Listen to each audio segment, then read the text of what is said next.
Hello दोस्तों, मैं आप सभी लोगों का अपने चैनल में स्वागत करता हूँ। आज हम करने वाले हैं साइंस के वंडरफुल इंपॉर्टेंट क्वेश्चन के बारे में, जो आने वाले एग्जाम के लिए अति महत्वपूर्ण हैं। चलिए देरी न करते हुए शुरू करते हैं। प्रश्न नंबर 1, कान में कितनी हड्डियाँ होती हैं? इसका आंसर होगा 6। जो कान की सबसे छोटी हड्डी स्टेपीज होती है, जो कान में ही पाई जाती है, और सबसे बड़ी हड्डी फीमर की हड्डी होती है, जो जांघ में पाई जाती है। प्रश्न नंबर 2 है, रक्तदाब का नियंत्रण कौन करता है? इसका आंसर होगा आदिवृक्क ग्रंथि या एड्रिनल ग्रंथि करता है।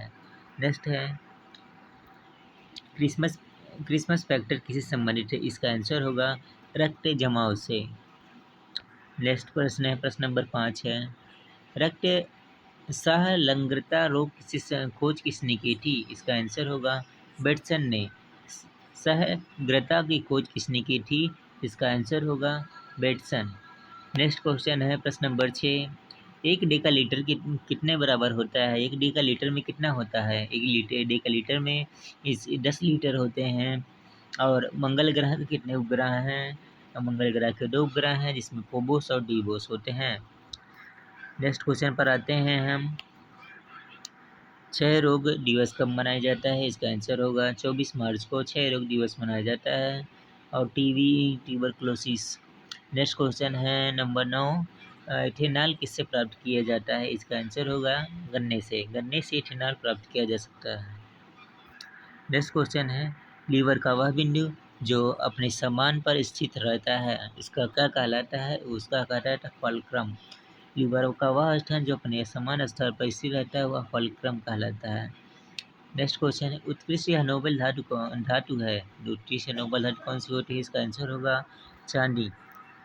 नेक्स्ट नंबर है 12, पारिस्थितिकी तंत्र की संकल्पना को किसने परिभाषित किया था? इसका आंसर होगा आर्थर ट्रांसले ने। आर्थर ट्रांसले ने पारिस्थितिकी संकल्पना को प्रस्तुत किया था। नेक्स्ट क्वेश्चन है, प्रश्न नंबर 13 का कहता है, वेब पेज HTML किसी का उपयोग किया जाता है? HTML का फॉर्म होता है hyper text markup language. Next question है, प्रश्न नंबर 4, काली मौत किसे कहते हैं? इसका आंसर होगा प्लेग को। प्लेग को ही काली मौत कहते हैं।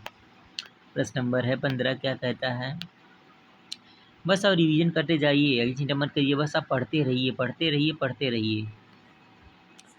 प्रश्न नंबर 5 है, कोशिकीय जीव का उदाहरण कौन सा है? इसका आंसर होगा प्रोटोजोआ। प्रोटोजोआ एक कोशिकीय जीव का उदाहरण है। एक डेकालीटर कितना होता है? एक डेकालीटर में 10 लीटर होते हैं।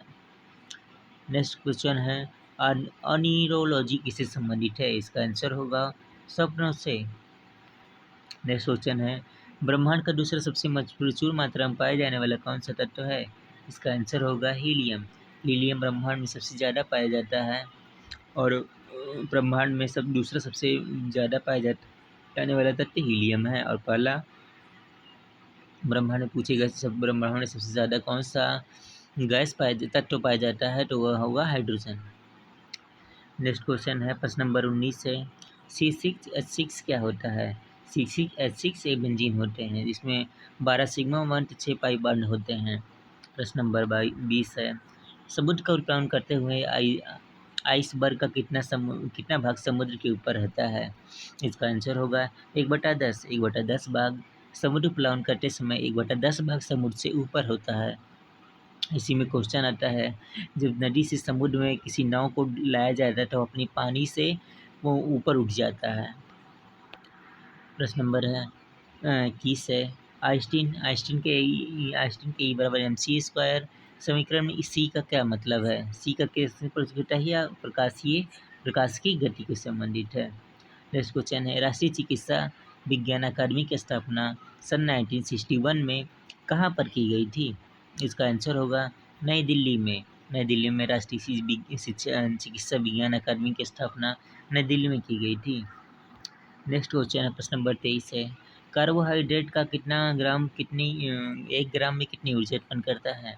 प्रश्न है, कार्बोहाइड्रेट का 1 ग्राम कितनी ऊर्जा उत्पन्न करता है? इसका आंसर होगा लगभग 4 कैलोरी। लगभग 4 कैलोरी 1 ग्राम में ऊर्जा उत्पन्न करता है।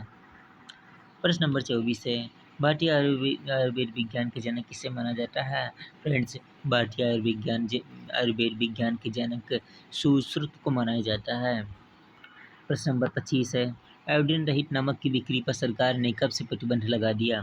इसका आंसर होगा सन 17 सितंबर सन 2006 से आयोडीन रहित नमक की बिक्री को सरकार ने प्रतिबंध लगा दिया। जन्म के समय बच्चे का औसत भार लगभग कितना होता है?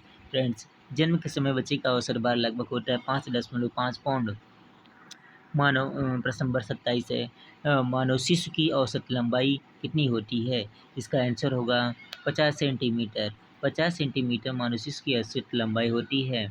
पूछेगा, बच्चों में पाए जाने वाले हड्डी के कैंसर का क्या कहा जाता है? बच्चों में पाए जाने वाले हड्डी वाले कैंसर को क्या कहा जाता है? इसका आंसर होगा सार्कोमा।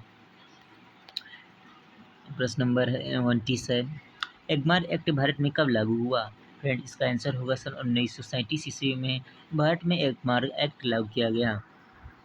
प्रश्न नंबर 30 है, अरहर का जन्म स्थान कहाँ है? इसका आंसर होगा भारत में। अरहर का जन्म स्थान भारत में है। टिक्का रोग किस फसल से फैलता है? ये टिक्का रोग एक वायरस होता है जो मूंगफली एक बैक्टीरिया जिसमें मूंगफली के टिक्का रोग मूंगफली में ही पाया जाता है, जिसमें टिक्का रोग पाया जाता है मूंगफली में। रेड रस्ट, जब पूछेगा रेड रस्ट किस में पाया जाता है तो गन्ने में पाया जाता है। प्रश्न नंबर 32 है, जीवाणु भोजी किसे कहते हैं? इसका आंसर होगा वह वायरस जो जीवाणु का आक्रमण करता है वह जीवाणु भोजी कहलाता है। प्रश्न नंबर 33 है, सोयाबीन का वनस्पति नाम क्या होता है? फ्रेंड्स, सोयाबीन का वनस्पति के नाम ग्लाइसिन मैकस होता है। आप कमेंट करके बताएंगे कि गेहूं का वैज्ञानिक नाम क्या होता है? केचप शब्द किससे संबंधित है? चीनी भाषा का एक शब्द है केचप। आते हैं नेक्स्ट क्वेश्चन में। प्रश्न नंबर 35 है, वरुड़ा प्रजाति है, वरुड़ा प्रजाति किसकी है? इसका आंसर होगा सरसों की प्रजाति है वरुड़ा। भारत में नेक्स्ट क्वेश्चन है, प्रश्न नंबर 36 है, भारत में प्रथम व्यापारिक ईमेल की शुरुआत दिल्ली में कब शुरू हुई थी? इसका आंसर होगा 11 फरवरी सन 1994 को भारत में व्यापारिक ईमेल की शुरुआत की गई थी। प्रश्न नंबर 37 आज हम करने वाले हैं टॉप 50 क्वेश्चन जो साइंस के आने वाले एग्जाम के लिए बहुत महत्वपूर्ण है। प्रश्न नंबर 37 से, वह कौन सा छोटा प्रोग्राम जिसे कोई लेखक वेब पेज में उपयोग करता है? इसका होगा आंसर होगा अपेट। अपेट जो किसी भी जो छोटा प्रोग्राम है जो लेखक अपने वेब पेज में प्रयोग करता है। प्रश्न नंबर 38 है, पेंडुलम की घड़ी तीव्र गति से चल सकती है किसमें? पेंडुलम की घड़ी तीव्र गति से कैसे चल सकती है? इसका आंसर होगा शीतकाल में। शीतकाल में पेंडुलम की घड़ी की गति तेजी हो जाती है। प्रश्न नंबर 29 है, ध्रुवों पर गुरुत्वाकर्षण का मान कितना होता है? ध्रुवों में गुरुत्वाकर्षण का मान सर्वाधिक होता है, मतलब अधिकतम जो पूछेगा अधिकतम न्यूनतम का होगा विषुवत रेखा पर न्यूनतम होता है। C++ क्या है? C++ एक कम्युनिकेशन ऑब्जेक्ट ओरिएंटेड भाषा है C++। इसमें कई बार आ चुका है ये। C++ होता क्या है? ये कंप्यूटर में प्रयोग किए जाने वाला ऑब्जेक्ट ओरिएंटेड भाषा होता है C++, एक प्रोग्रामिंग भाषा है। प्रश्न नंबर 41, इंटरनेट पर उपलब्ध होने वाला प्रथम भारतीय क्या है? एक मिनट। इंटरनेट पर उपलब्ध होने वाले प्रथम भारतीय पत्रिका क्या है? India today. इंटरनेट पर उपलब्ध होने वाला पहला भारतीय पत्रिका है। नेक्स्ट क्वेश्चन आता है प्रश्न नंबर 42 पर आते हैं, जब चंद्रमा पृथ्वी से सबसे दूर होती है तो उसे क्या कहा जाता है? एपोजी। चंद्रमा पृथ्वी से सबसे दूर होती है उसे एपोजी कहा जाता है। नेक्स्ट क्वेश्चन पर आते हैं प्रश्न नंबर 43 से, ध्रुवों पर गुरुत्वाकर्षण का मान क्या होता है? इसका आंसर होगा सर्वाधिक। प्रश्न नंबर 44 है, अब्जेलिक अम्ल का सूत्र क्या होता है? अब्जेलिक अम्ल रासोल के वृक्ष से अब्जेलिक अम्ल का प्रयोग स्रोत मतलब उत्पन्न किया जा सकता है। प्रश्न नंबर 45 है, रस्ट किसका उदाहरण है? रस्ट एक यौगिक है। रस्ट क्या है? एक यौगिक है। जंग को एक यौगिक कहते हैं जो ऑक्सीजन और नमी से उत्पन्न होता है, जिसे रस्ट ये जंग कहते हैं। प्रश्न नंबर 46 है, मोह मापनी का प्रयोग किया जाता है। मोह मापनी का प्रयोग किसमें किया जाता है? इसका आंसर होगा कठोरता मापने के लिए मोह मापनी का प्रयोग किया जाता है। प्रश्न नंबर 47 है, पादप कोशिका में उपस्थित होती है। किसमें उपस्थित होती है? पादप कोशिका में उपस्थित होती है। इसका आंसर होगा कोशिका भित्ति, पादप कोशिका में कोशिका भित्ति होती है। प्रश्न नंबर 48 है, परागकण के दौरान परागकणों को ग्रहण करने की वह वाली पुष्पी का भाग होता है। परागकणों के दौरान परागकणों में को ग्रहण करने वाली पुष्पी का किसका भाग होता है? इसका आंसर होगा वर्टिकाग्र। ये आपसे पूछा जा चुका है, ये भी पूछेगा, इसका इंपॉर्टेंस लिख लीजिएगा आप लोग। प्रश्न नंबर 49 है, सेल का पावर प्लांट कहाँ कहा जाता है? सेल का पावर प्लांट किसे कहा जाता है? इसका पावर हाउस ऑफ सेल, इसका आंसर होगा माइटोकॉन्ड्रिया। माइटोकॉन्ड्रिया को पावर हाउस ऑफ सेल कहते हैं। प्रश्न नंबर 50 है, बिना बीज के फलों को विकसित करने की विधि है, इसे क्या कहा जाता है? इसको टिश्यू कल्चर कहते हैं। बिना बीज के फल उत्पन्न हो जाता है, इसे टिश्यू कल्चर कहते हैं। अब हम मिलेंगे नेक्स्ट वीडियो में। आज के बस इतना ही, 50 क्वेश्चन रखते हैं।